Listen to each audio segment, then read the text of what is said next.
तोच तो भाजलेला हुरडा खाऊन कंटाळले?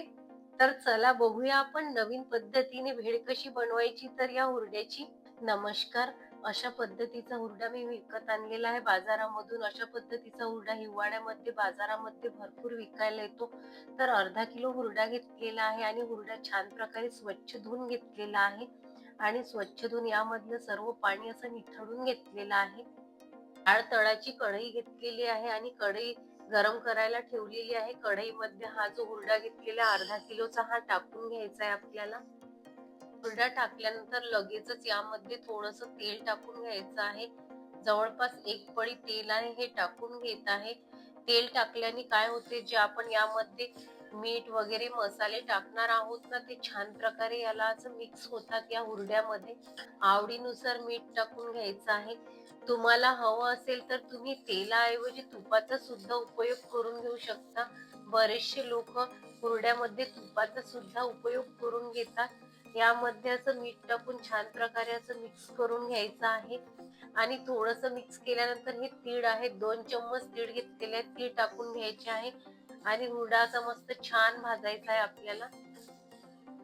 हुरडा असा मस्त बारीक गॅसवर असा मंद आचेवर छान प्रकारे असं मस्त फिरवत राहायचा आहे सतत आणि छान प्रकारे असा भाजून घ्यायचा आहे. हुरडा आपण नेहमी जसा भाजून खातो ना, त्यापेक्षा थोडासा वेगळ्या पद्धतीने बनवून जर मुलांना दिला तर मुलांना आवडतो. म्हणून हुरड्याची भेळ आज आपण बघणार आहोत आणि अशी भेळ एकदम चविष्ट तयार होते आणि मुलांना खायला खूप आवडते. हुरडा असा वेगळ्या पद्धतीने तुम्ही जर मुलांना बनवून दिला तर ते आवडीने खातील. सतत बारीक गॅसवर हुरडा फिरवत फिरवत जवळ-जवळ 2 मिनिट झालेले आहे. छान प्रकारे हुरडा असा भाजला गेलेला आहे.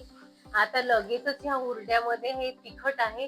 तिखट टाकून घ्यायचं आहे. 1 चम्मच जवळपास तिखट घेतलेलं आहे.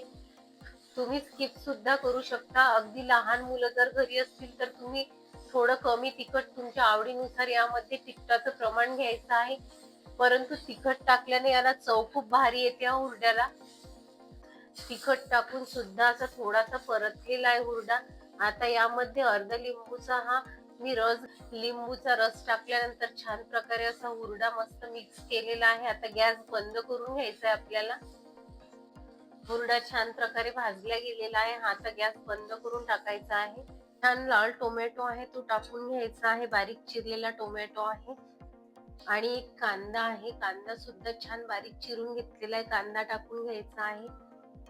हे शेंगदाणे आहेत. शेंगदाणे छान प्रकारे असे तळून घेतले होते मी आणि शेंगदाण्याला मीठ लावून घेतलेलं आहे. शेंगदाणे टाकायचे आहेत.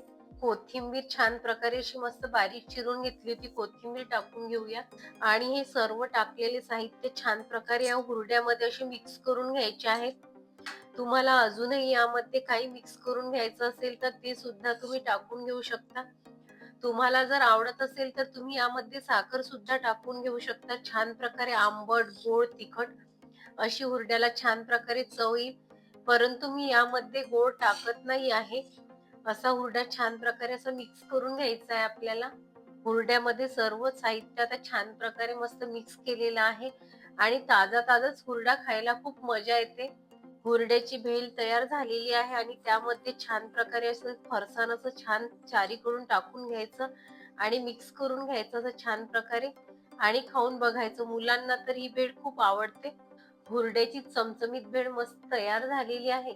अशा पद्धतीने तुम्ही सुद्धा करून बघा आणि लहान मुलांना सर्वांना खायला द्या आणि अशा पद्धतीने बनवलेली भेळ कशी झाली हे मला कमेंट्समध्ये सांगायला विसरू नका. तुम्हाला जर माझा व्हिडिओ जराही आवडला असेल तर शेअर करायला विसरू नका.